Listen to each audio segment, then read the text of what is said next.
Hello বন্ধুরা, এখন কথা বলবো রিয়াল মাদ্রিদকে নিয়ে। প্রথমেই বলবো welcome to my channel DS sports 23-24, যেখানে অভিষেকেই রাঙিয়ে দিলেন কিলিয়ান এমবাপ্পে। রিয়াল মাদ্রিদের হয়ে প্রথম ম্যাচেই গোল পেলেন, সেই সঙ্গে তুলে নিলেন মরশুমের প্রথম ট্রফিটাও। ইতালির ক্লাব আটালান্টাকে 2-0 গোলে হারিয়ে সুপার কাপ জিতে নিল মাদ্রিদ। তো বন্ধুরা, এরকমই সব ফুটবলের খবর জানতে হলে আমার চ্যানেলটিকে অতি শীঘ্রই লাইক, কমেন্ট, সাবস্ক্রাইব করতে ভুলো না ও বন্ধুদের মধ্যে প্রচুর পরিমাণে শেয়ার করে দাও, যাতে আমার 4000 ঘন্টা ওয়াচ টাইম খুব শীঘ্রই পূর্ণ হয়ে যায়। তো বন্ধুরা, শুরু হয়ে গেল রিয়াল মাদ্রিদের প্রথম ম্যাচ, যেখানে অভিষেকেই প্রথম ট্রফি তুলে নিল রিয়াল মাদ্রিদের হয়ে কিলিয়ান এমবাপ্পে।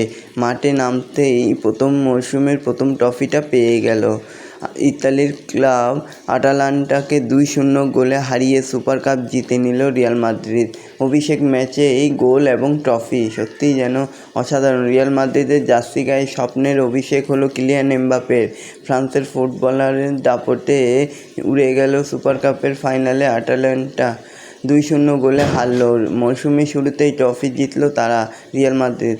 বুধবার রাতের ম্যাচে এমবাপ্পের প্রথম একাদশে রেখেছিল কোচ কার্লো আনচেলত্তি।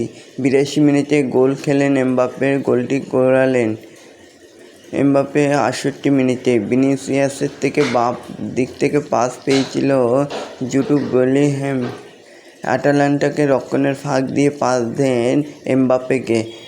চলতি বলে শট নিয়ে গোল করেন এমবাপ্পে। ম্যাচের পর এমবাপ্পেকে নিয়ে বেলিংহ্যাম বলেন, ওকে আটকানো যায় না, বড় একটা ধাপ এগিয়ে গেল। এই ক্লাবে ওর আশা নিয়ে অনেক দিন ধরেই কথা হচ্ছিল। প্রথম ম্যাচ দেখে মনেই হচ্ছে সে যেন অনেক দিন ধরেই রয়েছে ক্লাবের হয়ে। তো যাই হোক, পরবর্তী ম্যাচগুলো এইরকমই খেলুক এমবাপ্পে, এটাই চাই। আর এরকমই সব খেলার খবর প্রতিদিন জানতে হলে আমার চ্যানেলটিকে অতি শীঘ্রই লাইক, কমেন্ট, সাবস্ক্রাইব করতে ভুলো না ও বন্ধুদের মধ্যে প্রচুর পরিমাণে শেয়ার করে দাও, যাতে আমার 4000 ঘন্টা ওয়াচ টাইম খুব শীঘ্রই পূর্ণ হয়ে যায়। ধন্যবাদ সবাইকে।